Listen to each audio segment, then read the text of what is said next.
Assalamualaikum warahmatullahi taala wabarakatuh. Ila hadratin Nabi Mustafa Rasulullah sallallahu alaihi wasallam wa ila kafatil anbiya'i wal mursalin wa ila jami'il muslimin wal muslimat wal mu'minin wal mu'minat wa khususan ila الإمام البخاري وجميع مشايخ الأحاديث والمحدثين رحمهم الله لهم الفاتحة. أعوذ بالله من الشيطان الرجيم. بسم الله الرحمن الرحيم. الحمد لله رب العالمين الرحمن الرحيم مالك يوم الدين. إياك نعبد وإياك نستعين اهدنا الصراط المستقيم صراط الذين أنعمت عليهم غير المغضوب عليهم ولا الضالين.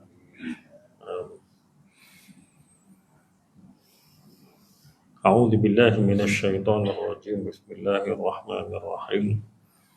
الحمد لله والصلاة والسلام على رسول الله وعلى آله وأصحابه ومن والاه. اللهم صل وسلم وبارك على سيدنا محمد وعلى آله وأصحابه أجمعين. سبحانك لا علم لنا إلا ما علمتنا إنك أنت العليم الحكيم ولا حول ولا قوة إلا بالله العلي العظيم. اللهم ألهمنا مراشد أمورنا وأعذنا من شرور أنفسنا ومن سيئات أعمالنا. اللهم افتح علينا حكمتك وانشر علينا من خزائن رحمتك يا أرحم الراحمين.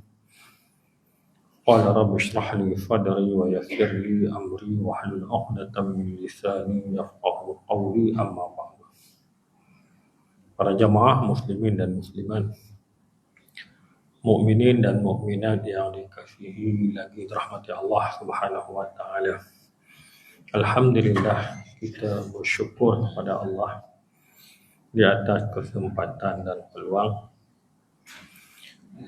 yang membolehkan kita mengabdikan diri kepada Allah melalui amal-amal ibadah dan kesolehan yang lain.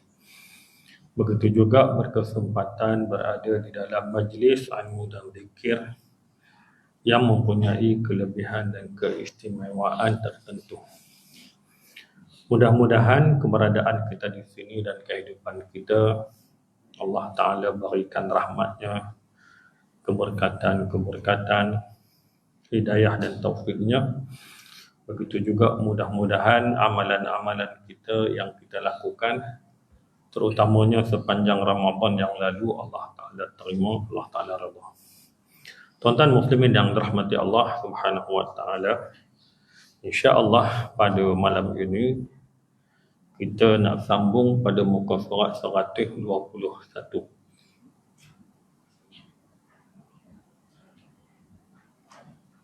Betul tak? Hadis yang ke-139 dalam bab yang ke-37, iaitu babu kun lil yatimi kal abir rahim. Bab pada menyatakan jadilah engkau bagi anak-anak yatim seumpama seorang ayah yang penyayang. Tuan-tuan muslimin yang dirahmati Allah Subhanahu wa taala.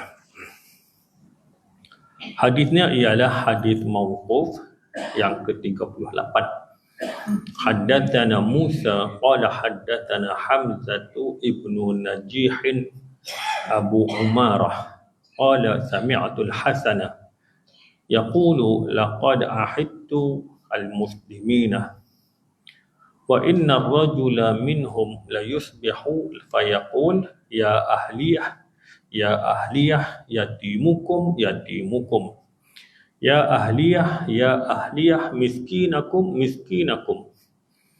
ya ahliyah jarakum wa usri'a bi khiyarikum wa antum kulla yawmin tarduluna wa sami'tuhu yaqul wa idha syi'ta ra'aitahu fasiqa yata'ammaqu bi 30,000 ila an-nari ma lahu qatalahu Allah ba'a khalaqahu min Allahi bitamanin azin wa in syi'ta ra'aitahu mudayyi'an murabbadan fi sabili syaitan la wa'idha lahu min nafsihi wala minan nas. Daripada Hamzah ibnu Najih Abu Umarah, dia telah berkata, aku telah mendengar Al-Hasan, yakni Al-Hasan Al-Basri rahimahullahu ta'ala berkata, sesungguhnya aku telah hidup bersama kaum muslimin, yakni zaman sahabat dan tabi'in. Dan sesungguhnya seorang lelaki di antara mereka berpagi-pagi lagi akan berkata, wahai keluargaku, wahai keluargaku, ingat anak yatim kalian, ingat anak yatim kalian. Wahai keluargaku, wahai keluargaku, ingat orang-orang miskin kalian, ingat orang-orang miskin kalian. Wahai keluargaku, wahai keluargaku, ingat jiran kalian, ingat jiran kalian. Waktu berlalu dengan cepat dan mewafatkan orang-orang yang terbaik di antara kalian. Dan setiap hari kalian semakin hina dan semakin hina. Aku juga telah mendengar dia berkata, dan sekiranya engkau hendak melihatnya dalam keadaan fasik, dia terjun ke neraka untuk mendapatkan 30,000 dinar atau dirham. Apa yang terjadi dengannya, semoga Allah memeranginya. Kerana dia telah menjual sebahagiannya dari Allah dengan harga seekor kambing, yakni harga yang sangat murah. Dan sekiranya engkau mahu melihatnya sesat, beralih ke jalan syaitan, tidak ada. Dan sekiranya engkau mahu melihatnya tersesat, beralih ke jalan syaitan, tidak ada nasihat baginya daripada dirinya sendiri dan juga tiada daripada orang lain. Tuan-tuan muslimin yang dirahmati Allah Subhanahu wa taala. Hadis mauquf ini adalah daripada Al-Hasan Al-Basri yang telah diceritakan kepada kita oleh Hamzah ibnu Najih Abu Umarah. Ini cerita Al-Hasan Al-Basri bagaimana dia melihat zaman-zaman yang dia bersama dengan zaman tersebut, dengan masyarakat di zaman itu. Maknanya dia sempat di zaman sahabat, begitu juga dia adalah di zaman tabi'in. Maka dalam hadis ini tuan-tuan, dia ada dua situasi yang digambarkan. Satu, gambaran tentang bagaimana kehidupan di zaman orang-orang yang terbaik, yang adanya sahabat, yang adanya tabi'in. Kemudian yang keduanya adalah situasi di mana zaman habis dah orang baik-baik ni. Bukan tak ada orang baik, tapi nak berakhir ni yang terbaik di kalangan sahabat-sahabat dan tabi'in ini tuan-tuan. Maka tuan-tuan muslimin yang dirahmati Allah, Imam Hasan Al-Basri menceritakan, dia kata, laqad ahidtul muslimin. Maknanya dia kata, aku ni, bagaimana yang disebut oleh Abu Umarah, kata Hasan Al-Basri rahimahullah ta'ala, dia kata, saya ni pernah hidup di zaman yang ada sahabat, di zaman yang ada tabi'in. Kemudian dia menceritakan bagaimana di zaman yang baik-baik ini, yang ramai ada para sahabat, para tabi'in ini, dia kata apa? Zaman yang baik ini yang kita sebut keadaan pertama ataupun satu gambaran yang pertama itu, di zaman itu dia ada situasi, dia ada gambaran, dia ada cerita. Bagaimana di zaman itu orang sering mengingatkan, akan ada orang lelaki yang setiap pagi dia akan mengingatkan 3 perkara. Yang pertama dia akan sebut ya ahliyah, ya ahliyah. Maknanya wahai ahli keluargaku, wahai ahli keluargaku, yatimakum, yatimakum. Tengok anak yatim, jaga anak yatim kamu, santuni anak yatim dengan baik. Yang pertama. Yang kedua, lelaki ini akan sentiasa mengingatkan tentang orang miskin. Ya ahliyah, ya ahliyah. Maknanya wahai ahli keluarga aku, wahai ahli keluarga aku, tengok orang miskin. Miskin akum, miskin akum. Yang ketiga adalah tentang jiran. Ya ahliyah, jarakum, jarakum. Tengok jiran, baik, santuni jiran dengan baik. Jadi walaupun kalimah itu pendek, tetapi dipahami dengan baik. Maknanya ada 3 perkara yang sering diingatkan setiap pagi pada zaman yang adanya sahabat dan tabi'in itu adalah tentang menyantuni anak yatim dengan baik, orang miskin dengan baik, dan jiran-jiran dengan baik. Tuan-tuan muslimin yang dirahmati Allah Subhanahu wa taala. Ini kualiti masyarakat yang ada pada zaman itu. Dan sebagaimana yang kita sedia faham, di dalam Al-Quran pun Tuhan ada menceritakan tentang zaman kehebatan Bani Israel ketika mana mereka beriman dengan Allah. Kemudian semakin lemah, akhirnya mereka dikalahkan. Tuan-tuan muslimin yang dirahmati Allah, begitu juga dalam Quran Tuhan menyebutkan satu zaman ke satu zaman ni walaupun dia berlalu, tetapi dia tetap akan mengurangkan kualiti, kehebatan, keistimewaan daripada satu generasi ke satu generasi, khususnya dalam soal keimanan, soal keprihatinan, kepekaan sosial dan sebagainya. Tuan-tuan muslimin yang dirahmati Allah Subhanahu wa taala. Maka apa yang diceritakan oleh Imam Hasan al-Basri ini adalah tentang keprihatinan masyarakat ataupun keprihatinan generasi zaman itu tentang 3 kelompok ini. Cuma bila habis zaman ini, kata Imam Hasan al-Basri, daripada satu masa ke satu masa, wa usri'a bi khiyarikum, pelan-pelan seorang habis, kan? Sahabat pun habis, yang baik-baik di kalangan tabi'in pun habis. Maka dia mai satu zaman yang kata Imam Hasan al-Basri, wa antum kulla yaumin tarduluna tardulun. Kamu sekarang ini berada pada satu zaman yang mana daripada hari ke hari kamu semakin hina. Hina ni bukan makna lekeh, tidak, tetapi dia nak habaq berlakunya pengurangan kualiti masyarakat dalam soal-soal kebajikan sosial ini, dalam perkara-perkara yang sangat dituntut oleh agama berkaitan dengan anak yatim, orang miskin dan jiran itu. Tuan-tuan muslimin yang dirahmati Allah Subhanahu wa taala. Maka Imam Hasan al-Basri dia menggambarkan zaman yang kata tardulun ini satu situasi, satu cerita. Dia kata wa sami'tuhu yaqul, aku pernah dengar seseorang dia mengatakan, maknanya kata Abu Umarah, aku juga pernah mendengar Hasanul Basri menyebutkan apa? Wa idza syi'ta ra'aitahu fasiqah.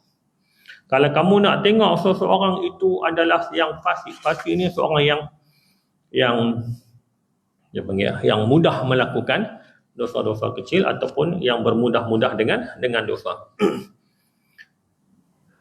Kata Hasan al-Basri, ya ta'ammak, dia akan retiak, dia akan berusaha untuk mendapatkan 30,000. 30,000 ni sama ada dinar ke, dirham ke, cuma nak abang kata dia akan mengutamakan material, benda, wang,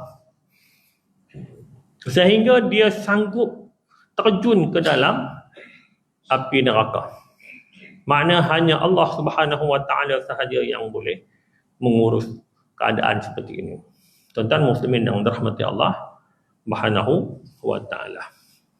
Maka kata Imam Hasanul Basri, orang yang seperti ini, dia menyebutkan mereka telah menjual akhirat dengan menjual akhirat semata-mata untuk dunia. Maka disebutkan bagaimana seseorang itu sanggup untuk dapatkan 30,000 ini. Dia tak kira secara elok ke tak elok kan, janji boleh dapat. Malah bila disebut ba'a khalaqahu minallahi bisamanin anzin, maknanya dia sanggup berjual beli sebahagian, maksudnya jual beli istilah ada apa, menjual agama, macam itulah, menjual agama dengan nilai-nilai harga yang murah, yang macam mana Tuhan sebut dalam Quran tentang golongan Bani Israel yang menjadikan agama ni macam barang dagangan yang murah, kan, bermudah-mudah, kan? Dia tidak ambil kisah dengan perkara yang baik dan halal ataupun apa yang ditekankan, disuruh dan dilarang oleh Allah Subhanahu wa taala. Tuan-tuan muslimin yang dirahmati Allah Subhanahu wa taala. Maka ini adalah gambaran yang diceritakan oleh Imam Al-Hasanul Basri. Mana satu zaman yang kata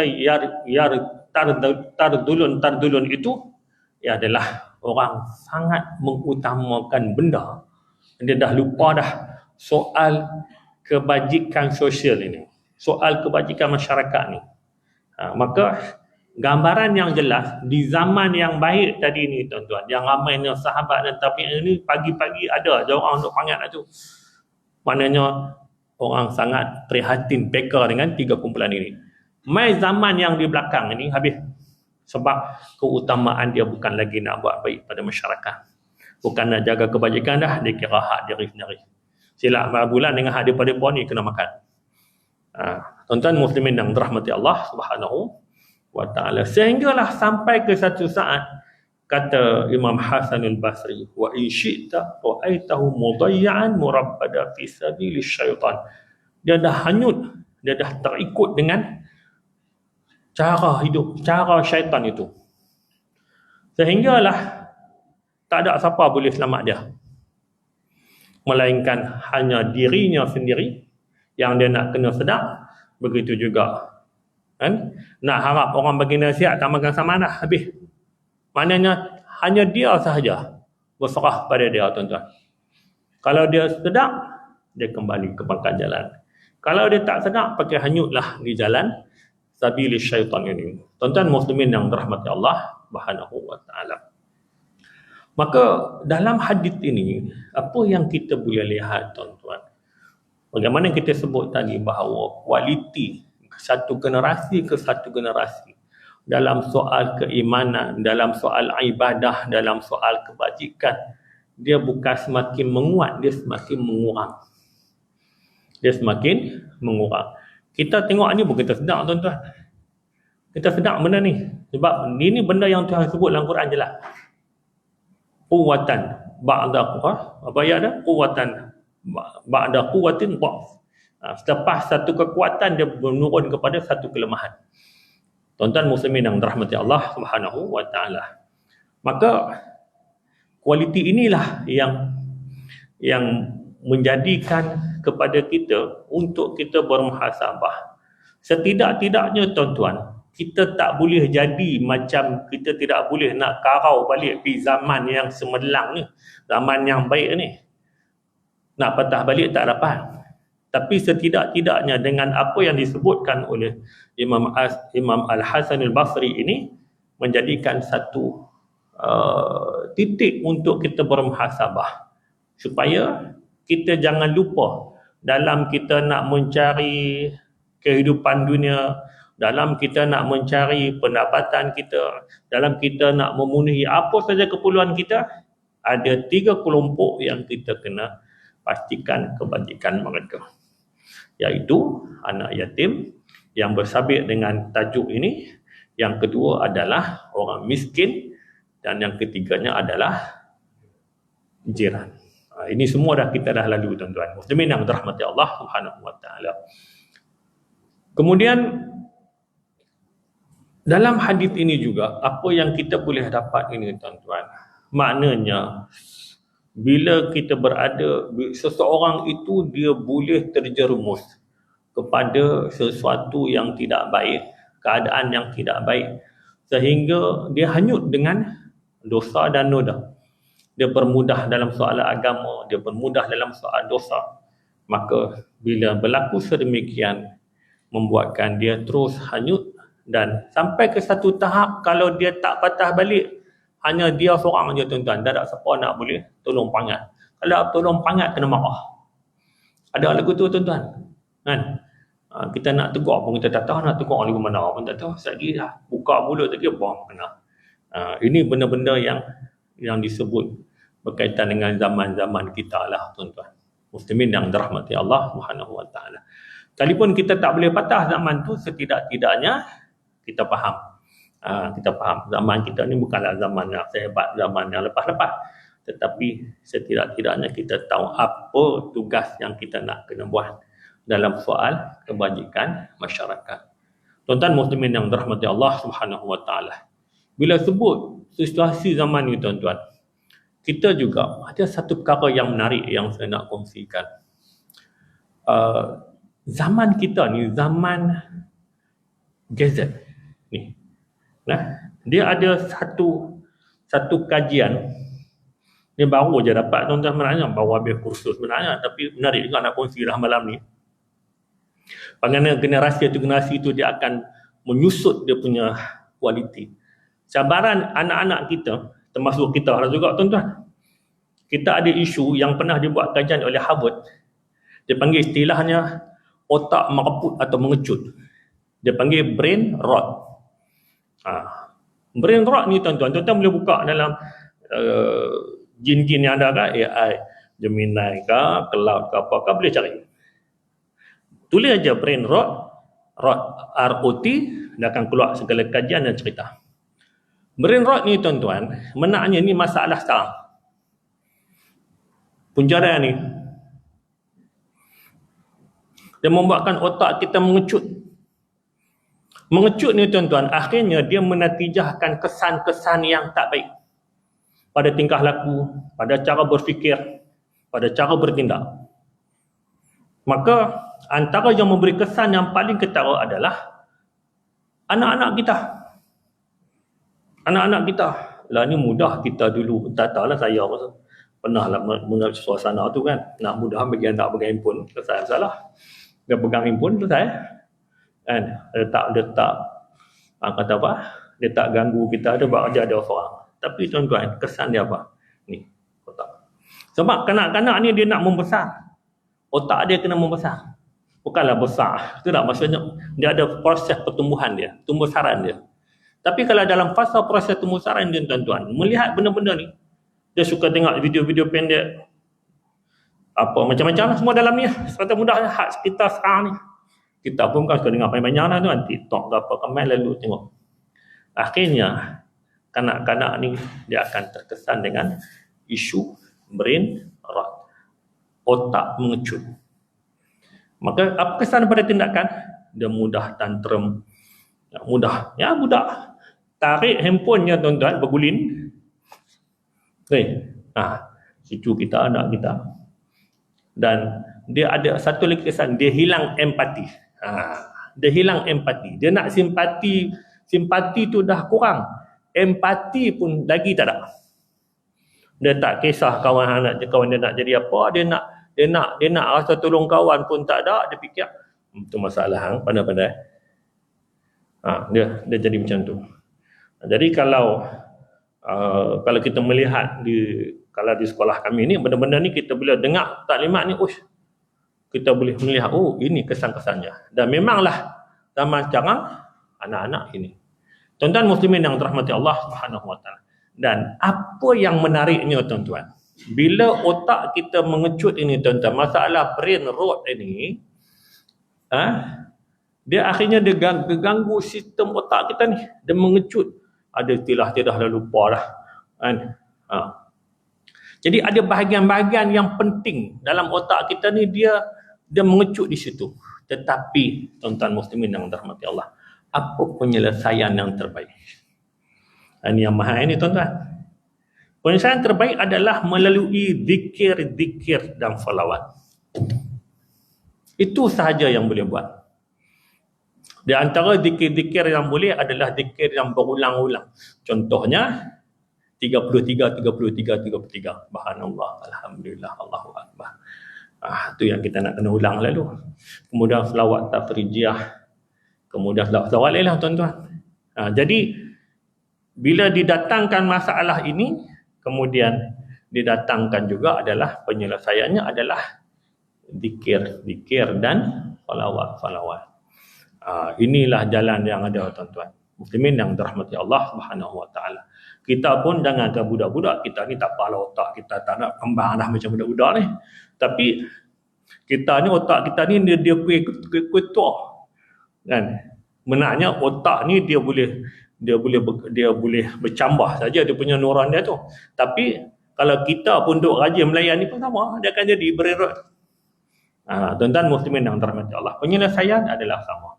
Jadi apa yang saya nak kongsi ni bahawa kenapa kita ada berkurangnya kualiti generasi, sebab ada benda-benda masalah-masalahnya. Jadi saya kongsikan dengan isu yang agak taklah baru sangat, taklah lama sangat sebenarnya. Ini kajian-kajian yang terkini berkaitan dengan masalah kesan daripada melihat handphone. Tuan-tuan muslimin yang dirahmati Allah Subhanahu Wa Taala. Kemudian tuan-tuan, kita nak sambung pada hadis yang ke-140. Muka surat sebelah. Hadis mauquf juga, haddatsana Musa, haddatsana Salam ibnu Abi Muti'in an Asma ibni Ubaidin qala qultu li ibni Sirin indi yatimun qala isna' bima tasna'u biwaladika idribhu ma tadribu waladaka. Sahihul isnad.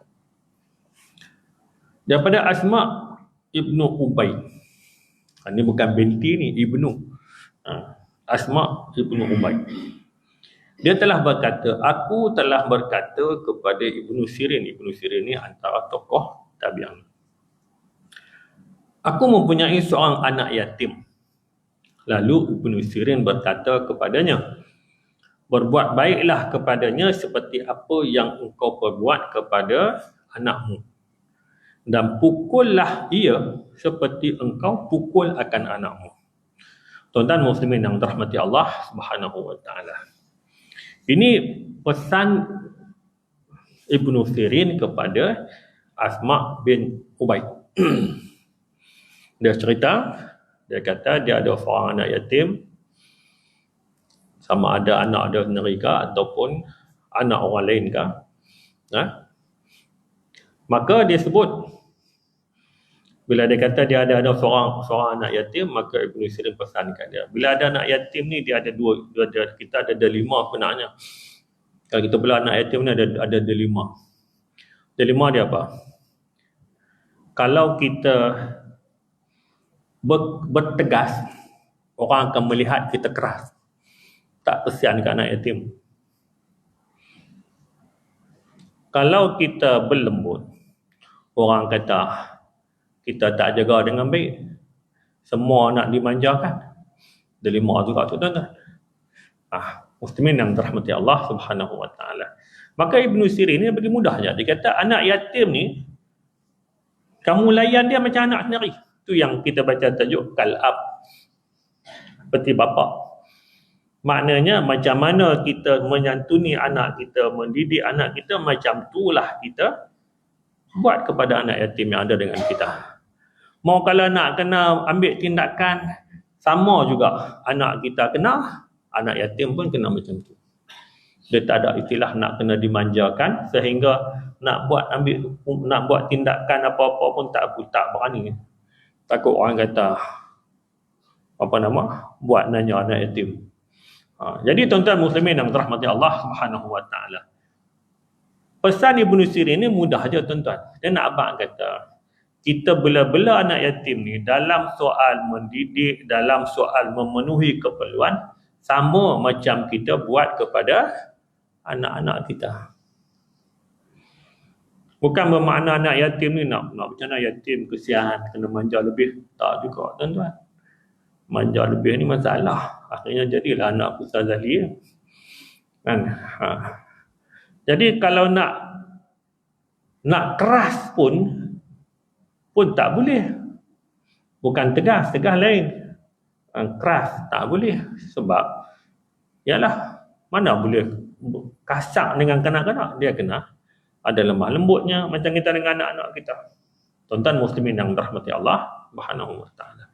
Maka dalam hadis ini jelas kepada kita mudah saja macam mana kita memenuhi keperluan anak-anak kita, begitulah juga kita buat kepada anak yatim yang ada dengan kita. Macam mana kita mendidik anak-anak kita, macam itulah juga kita mendidik anak-anak yatim bersama dengan kita. Dia tak ada istilah kesian dan nak dimanjakan. Tuan-tuan muslimin yang dirahmati Allah Subhanahu wa taala. Kemudian kita masuk kepada bab yang ke-78, babu fadlil mar'ati idza tasabbarat ala waladiha wa lam tatajawwaz. Bab pada menyatakan keutamaan bagi seorang perempuan apabila dia bersabar atas membesarkan anaknya dan dia tidak berkahwin lagi. Ni baguslah untuk orang perempuan ni tuan-tuan. Ni cerita ibu tunggal. Bahasa mudahnya ibu tunggal yang ada. Ibu tunggal ni ada anak lah noh. Kan? Disebut istilah ibu tunggal ni ada anak cikgu Tena. Tak ada anak disebut istilah lain kot. Satu hadis dia tuan-tuan, tapi sangat menarik. Haddatsana Abu Asim an-Nahas ibni Qahmin. An-Nahas ibni Qahmin. An Shaddadin Abi Ammarin an Auf ibn Malik radhiyallahu anhu anin Nabi sallallahu alaihi wasallam qala ana wa imra'atun saf'a'ul khaddaini imra'atun amatu ana wa imra'atun saf'a'ul khaddaini imra'atun amat min zawjiha fa sabarat ala waladiha kahataini fil jannah. Ini sama dengan kafilul yatim daripada Auf bin Malik radhiyallahu anhu daripada Nabi sallallahu alaihi wasallam, baginda telah bersabda, aku dan seorang perempuan yang berbintik-bintik hitam pada kedua pipinya. Bila ada pigmentasi lah di situ, masalah kulit lah. Seorang perempuan yang kematian suami, lalu dia bersabar atas memelihara anaknya, seumpama dua jari ini di dalam syurga. Tuan-tuan muslimin yang dirahmati Allah Subhanahu wa taala.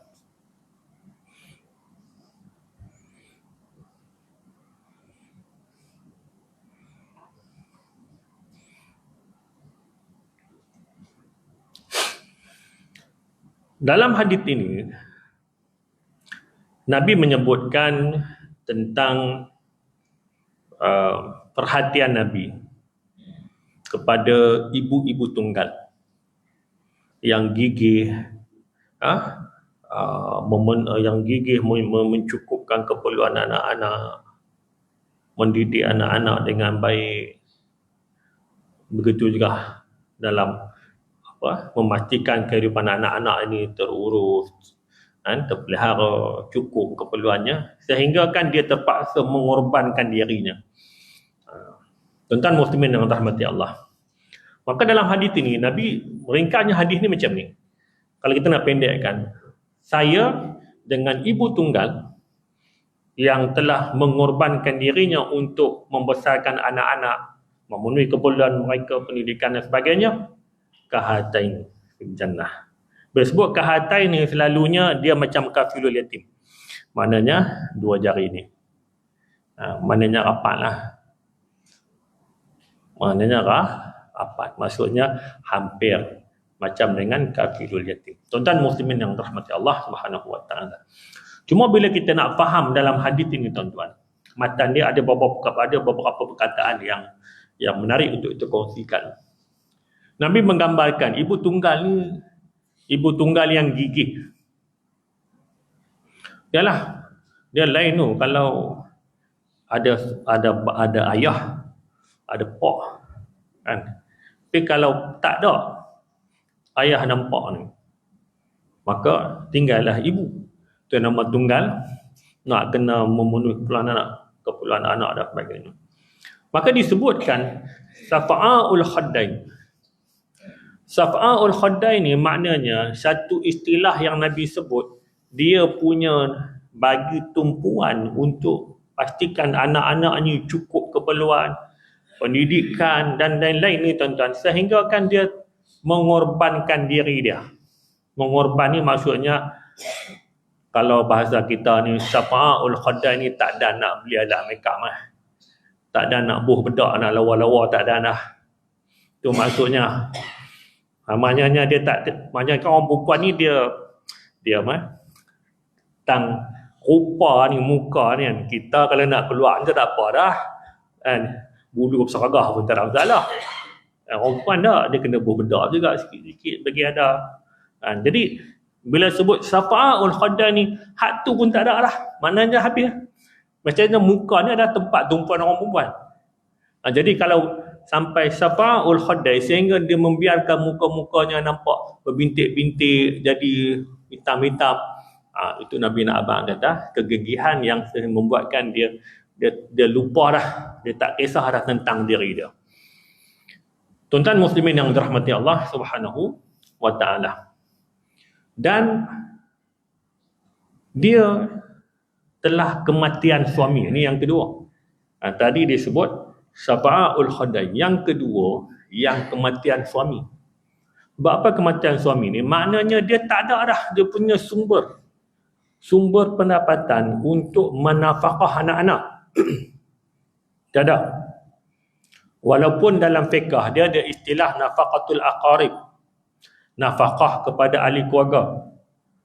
Maksudnya kalau ada di kalangan adik-beradik kita ni kan, yang meninggal, maka anak-anak dia tu di bawah tanggungjawab kita lah, adik-beradik ni. Dia bukan sepihak. Lalunya dia akan serah pada belah lelaki saja. Memanglah belah lelaki saja. Tapi belah perempuan pun sama, nak kena bantu. Kedua-dua pihak nak kena bantu. Dalam fiqh dia ada istilah nafaqatul aqarib, memberi nafkah kepada keluarga yang terhampir, khususnya kepada keluarga-keluarga yang macam ni lah, yang miskin, yang ibu tunggal dan sebagainya. Tuan-tuan muslimin yang dirahmati Allah Subhanahu wa taala. Jadi yang kedua adalah amat min zawjiha. Dalam bahasa Arab pun ada amat. Cuma amat ni maknanya mati. Tu tuan-tuan, nama kena tulis elok-elok. Saya tak baca pernah kongsi ke tak. Saya ada seorang kawan, nama dia, lupa nama dia. Tapi ayah dia nama bin Mamat. Bin Mamat ni dia tulis Jawi tau macam mana tuan-tuan. Mim alif ta. Kalau kita baca dalam doa iftitah, wa mamati. Mamati kan. Dia buang ya tu je tuan-tuan. Jadi bila dia tulis lagu tu, Pak Arabnya tengok. Dia panggil, ya akhi, Abu Kahai. Faham hidup lagi. Dia tanya lagu tu. Lepas tu dia kata, naam hai, Abi mawjud. Pak saya ada lagi. Ni pasal apa? Tulis Mamat. Mamat tu mati. Lepas tu dia abang ada. Kata aku pun tak tahu nak tulis lagu mana. Jadi dia kata, hang tukar. Ta ni hang buh dal. Hang jangan buh ta. Ataupun hang buh ta, senang. Jangan buh ta. Ganti dengan huruf lain. Nak buh dal ke, nak buh ta ke ikut hang. Tapi jangan buh ta ni. Sebab ta ni adalah mati. Aku tanya hang pak hang hidup ke tak? Tuan-tuan muslimin yang dirahmati Allah Subhanahu wa taala. Maka bila dia kata kisah kawan ni tadi ni, dia kata lah ni macam ni lah, dah dia dah melawak lagu tu waktu mengaji bahasa Arab dulu ni.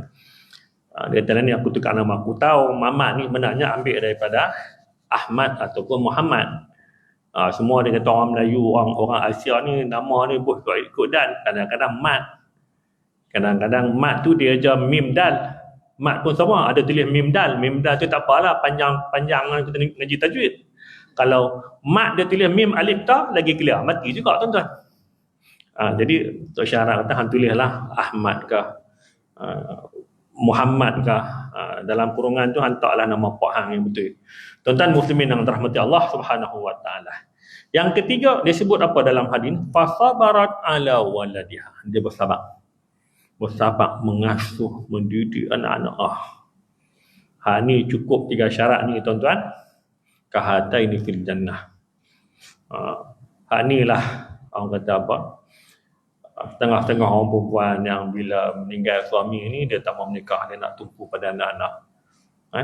Sebab dia risau kalau menikah lain ni. Banyaklah benda-benda yang difikirkan. Tetapi ini satu hadis yang sangat baik, sangat menarik untuk ibu tunggal dalam yang bersabar untuk memenuhi keperluan keselesaan pendidikan anak-anak ni tuan-tuan. Muslimin yang dirahmati Allah Subhanahu wa taala. Sebagai penutup tuan-tuan, ada satu kisah yang saya pernah baca yang sangat menarik. Saya tak ingat baca tang mana. Ada seorang perempuan, dia ada 5 beradik. Daripada ayah mereka ni begini. Ceritanya begini. Ini cerita yang ibu tunggal yang dia bela anak tiri. Bukan dia bela anak betul. 5 orang. Ibu tunggal ni, si ibu ni tuan-tuan, ketika dia menikah dengan ayah kepada anak-anak ni, ayah ni dah berumur. Dia waktu tu berumur 27 tahun. Saya ingat 20-an lah tuan-tuan, 20-an. Jadi lelaki ni, suami ni dalam 40. Lebih kurang macam tu. Satu umur muda. Yang kedua segak. Yang ketiga daripada keluarga yang berkemampuan. Tak ada berapa tahun nikah tuan-tuan. Ataupun dalam satu tempoh ni, suami ni meninggal. Meninggal ni tuan-tuan, adalah tak ada anak. Ya, dia tinggal ni dengan anak 5 orang kepada si ibu ni tuan-tuan. Tuan-tuan boleh bayang macam mana dia nak buat. Ibu tiri masih muda, segak, daripada keluarga yang agak berada. Apa keputusan yang dia buat? Dia buat keputusan, alah tuan-tuan, muda lagi tuan-tuan, segak, orang masuk Minang ni jenuh. Tapi dia tekad. Dia nak bela anak ni sampai semuanya berjaya. Daripada segak ni tuan-tuan, saya bawa kisah ni apa? Sebab dia sama ada dalam ni, tu saya nak bawa tu. Segak ni tuan-tuan, bila dia suami meninggal, keluarga ni tekan mai balik, tinggallah budak-budak ni dekat mak menakan pak menakan dia apa. Dia tak mau. Dia kata aku nak jawab apa depan mak pak dekat ayah hangpa tu. Jadi dia ambil keputusan, dia tinggal. Waktu tu bila suami dia meninggal ni tuan-tuan, hutang banyak. Rumah elok, dia jual semua harta yang ada, dia bayar hutang suami satu.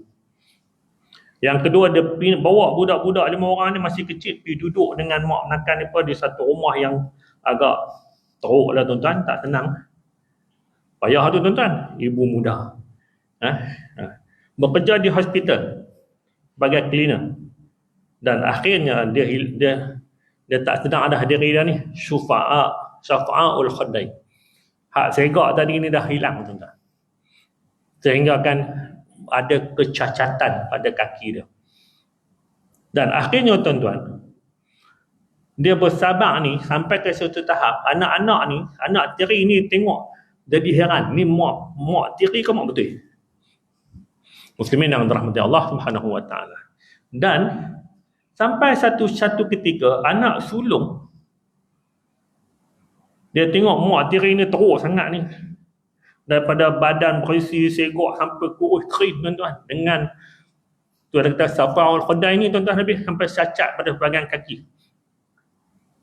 Adalah sedikit kecacatan jalan yang tak elok ni tuan-tuan. Maka Bila dia kata dia nak bekerja, mak teri ni kata apa? Aku janji dengan puak hangpa untuk pastikan hangpa mengaji dengan baik sampai berjaya. Aku tak bagi hangpa kerja mengaji, tuan-tuan.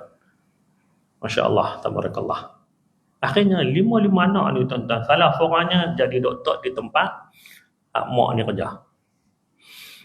Tuan-tuan muslimin yang dirahmati Allah Subhanahu wa taala. Apa yang Tuhan balas? Masya Allah, tabarakallah. Daripada 5 orang anak ni, cucu dan sebagainya, dia tak ada dah istilah macam mak betul. Dia tak ada istilah macam mak teri, dia mak betul. Dengan cucu yang baik dan sebagainya. Dan akhirnya di hujung hayat, tuan-tuan, ada satu ungkapan yang disebut. Bila semua dah berjaya dengan anak-anak, cucu semua dah, dia kata apa? Sekarang ni aku boleh jawab dekat puak hangpa, aku dah tunai apa yang aku janji dengan puak hangpa dulu. Ni tuan-tuan, ini kisah ibu tiri, bukan ibu tunggal yang ibu tiri jaga 5 orang anak yang masih kecil. Ini kisah yang kita baca lah, tuan-tuan. Mudah-mudahan kisah betul ya, insya-Allah. Jadi tuan-tuan muslimin yang dirahmati Allah Subhanahu wa taala, mudah-mudahan apa yang kita kongsi pada malam ni ada manfaatnya untuk kita semua, insya-Allah. Wallahu a'lam bishawab. Bismillahirrahmanirrahim. Allahumma anfa'na bima 'allamtana wa 'allimna ma yanfa'una warzuqna 'ilman yanfa'una wa zidna fahma. Alhamdulillahi 'ala kulli hal wa na'udzubika min syarri kulli halin wa hadalina. Allahumma rabbana hab lana min ladunka rahmah wa hayyi lana min amrina rasyada. Rabbana atina fid dunya hasanah wa fil akhirati hasanatan wa qina adzabannar. Wa sallallahu ala sayyidina Muhammad wa ala alihi wa sahbihi wasallam. Walhamdulillahirabbil alamin. Barakallahu fikum. Assalamualaikum warahmatullahi wabarakatuh.